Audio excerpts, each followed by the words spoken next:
Hey everyone, welcome back and happy Monday. All right, guys, we're back to talk about the Real Housewives of Salt Lake City, but also the Real Housewives of Beverly Hills. We have multiple things to talk about, multiple things to discuss, which is exactly what we're going to do. So, if you guys haven't already, go ahead, pop off in the comment section. If you're not subscribed, get subscribed. Don't forget to hit that notification bell. And I think it's fair to say, yeah, let's jump right in, right? Yeah, let's go.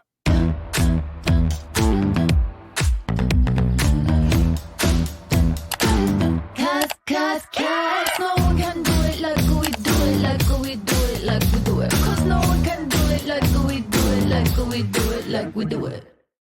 All right, guys. So starting with Monica Garcia and the Lisa Barlow of it all. We've talked a little bit about this, but it just seems like it is taking on a life of its own. Monica slammed Lisa Barlow for calling Jen Shaw harmless unless you're elderly, and Lisa revealed her recent jail mail communication and text from Jen, who's in prison after pleading guilty to fraud. In 2021, Jen was accused of running a telemarketing scheme that targeted older adults. Now, last season, which was filmed after Jen went to prison, Heather Gay claimed that Jen gave her a black eye. And Heather lied about it for a year to protect her. And Heather and her co-stars suggested that they'd never accept Jen-like behavior again. And they cited this as one of the reasons why they refused to film with Monica, whose involvement in a troll page was exposed in last year's finale. But on the Shenanigans podcast, Lisa revealed her recent communication with Jen. She did tell Murillo that when she gets out of prison, she'd like to have a relationship with me and Meredith. So that was like our jail mail. We did exchange one text on Mother's Day, which I still am so confused as to how the hell you exchanged a text. But hold on. We're not done. We did exchange one text on Mother's Day. And that's where she said, Happy Mother's Day. And I said it back. And, you know, Jen's crazy, but she's harmless at the end of the day, unless you're elderly. Lisa obviously laughed at this, but the joke did not land. Now, in an Instagram video shared by @TheRealHousewives Zone, Monica slammed haters for coming at her while someone is laughing and joking about defrauding the elderly. That's something very real that happened, and you can F all the way off. It's very relevant to me because it cost me my job. And I supposedly reminded the cast of all the torture and trauma and harmful things that Jen put them through, and they weren't going to stand for it anymore. Then you go on a podcast and say she's harmless unless you're elderly. So when your whole shtick is, I remind you of a very harmful person, and that's why you don't want to film with me. That's why you refuse to film with me, right? To go and say that you text that person talking about being friends when she's out of prison, harmless. I mean, did she assault your friend or not? Is what Monica asked. Now, was was Jen the reason for the black eye? I don't know. All I know is that I had to sit here for 3 parts of a reunion listening to it, and that's why I shouldn't come back. But she's harmless. She's crazy, but she's harmless. Yeah, guys, this went a little left, a little quick. I'm gonna end up playing the clips for you. This is not good. Here we go. Everyone that is commenting on my page, get over it, move on. You're trying to stay relevant. This is pathetic. You're immediately blocked because you're coming at me whilst someone is laughing and joking about defrauding the elderly. That's something very real that happened. You can F all the way off. It's very relevant to me because it cost me my job, right? I reminded them of all the torture and trauma and harmful things that Jen put them through, and they weren't going to stand for it anymore. But then you go on a podcast and say she's harmless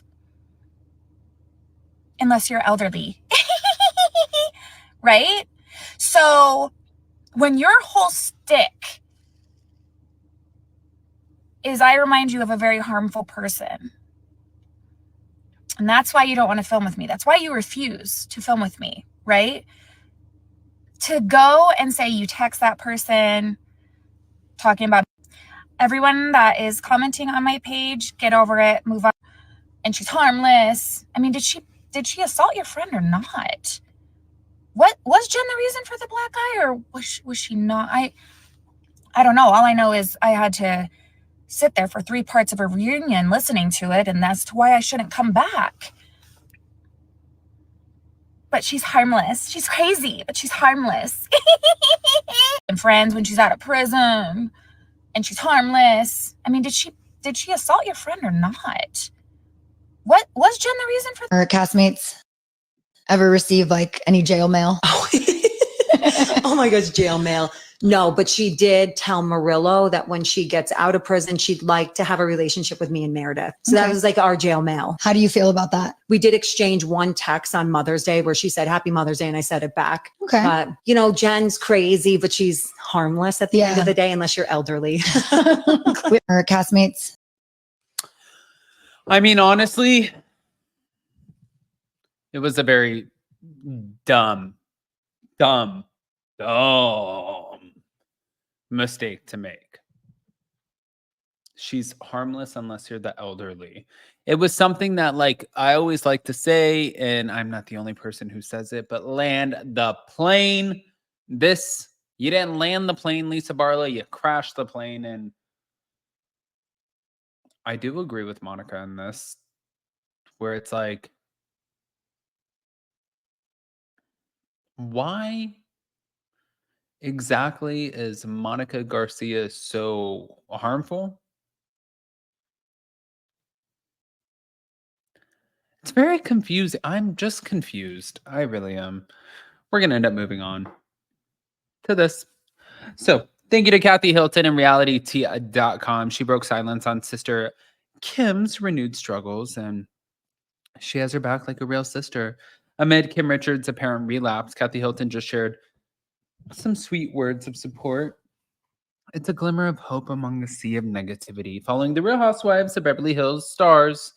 Now, previously, the family had been tight-lipped about Kim's recent struggles. However, they were hard to ignore when she made headlines for being placed on a psychiatric hold.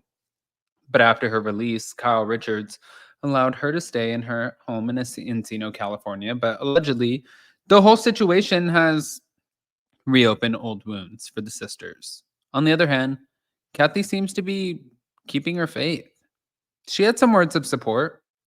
The eldest of the sisters spoke to People magazine about the status of Kim's health, and she hesitated to go into too many details, but the small update that she shared was positive. Kathy said, "We love her and we support her, and that's all I can say." Now, although a source close to the family previously said that Kim's sisters had reached a breaking point, Kathy told the reporters that Kim was doing better.